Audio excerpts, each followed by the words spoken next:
Hey guys, this is Dan DVD Update, and I'm here to do another review for the Cinema Squad. And I know I'm not in front of the camera this time. My camera, there's something up with it, and it's a very long story, but it's a lot easier if I just focus the camera like this.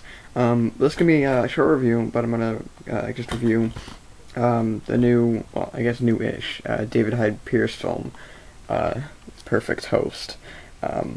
Now, this has been getting very mixed reviews. It's by Magnolia,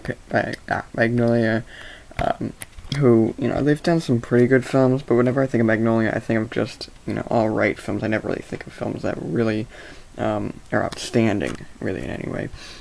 But basically, the plot, sorry, I'm gonna move this over a bit, the light is getting in the way a bit.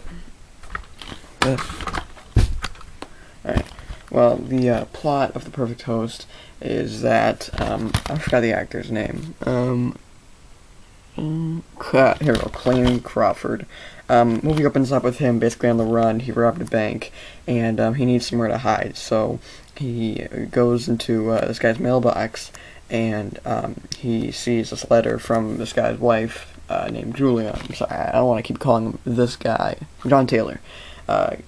So John lets him in, played by David Hyde Pierce, and one thing leads to another, and when John finds out that David's on the run, his name's not David, it's gonna drive me crazy now, oh no, sorry, this is John Taylor, and his career, Warwick Wilson, sorry, it's very embarrassing.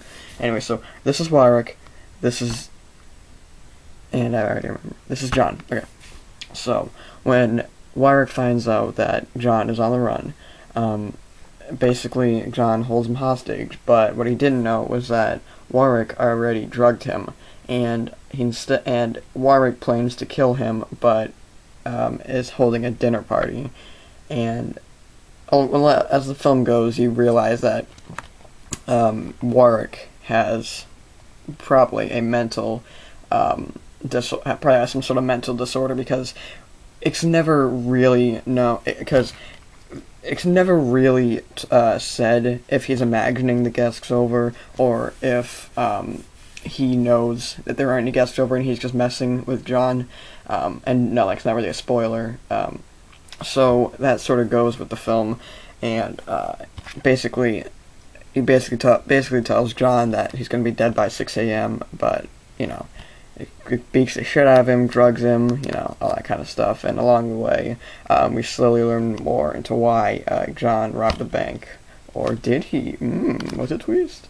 I was really looking forward to this film, because I spent 3 minutes talking about the fucking plot. I'm really looking forward to this film. I don't watch Frasier, but I do like David Hyde Pierce, but I've never seen this guy, Clayne. What's his name? Crawford? Oh, they all have crazy names. And I gotta say, I'm really disappointed with this movie. I thought it started off pretty well. The first 20 minutes or so were actually pretty good. And I thought, it would have been alright, but I don't know.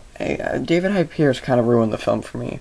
I think he was good until the whole dinner party started happening, where I could tell he was having fun with it, but at the same time, it was really taking me out of the film. And, I don't know, there's a point where he starts dancing with the other guests, and it was kind of embarrassing. It would have been a lot better if, because when I saw the trailer, I thought he was actually having a dinner party, and that John, if John said anything, that he would have brought John to the police or something. And I thought, alright, things work some way around that, but that would have been a much more interesting film than just some guy dancing around with people who he may or may not think are there. And, I don't know, it's only about an hour and a half, but by the 55-minute mark, it's just I'm ready for this to end. And especially, the last 10 or 15 minutes are really different from the rest of the film, and becomes a completely different film, and it's just I don't know what happened, but this has been getting really mixed reviews, and this has been marketed as a comedy, and I guess you can call it a comedy because David Hyde Pierce, goofs around a lot, and, whatnot, but I don't know, I guess you can call this a comedy with, some drama, because, yeah, alright, I'll call it a comedy, but I don't know, it's worth a rental, I guess, because I rented it, I didn't buy it, but it's just like, this isn't really something you really need to rush out and see. I mean, this is something that'll be available on like Netflix Instant Queue in about like 2 months. So if it's on whenever it gets available on Netflix Instant Queue, I guess you can add it to your queue and watch it later. I mean, this isn't really anything to rush out and see. This is extremely flawed, and I mean, I like some things about it. I thought David Hyde Pierce, even though I didn't really care for him because he was kind of annoying me, I could tell he was having fun with this role. The first 20 minutes or so I really liked, and if it had just stayed where I thought it was going to be, then it could have been a really good film, but instead it just turned out to be, just a rental. If I had to give a rating for it, I'd probably give it about a 6 out of 10 or a 5.5, because I don't hate it. It was just a really big disappointment.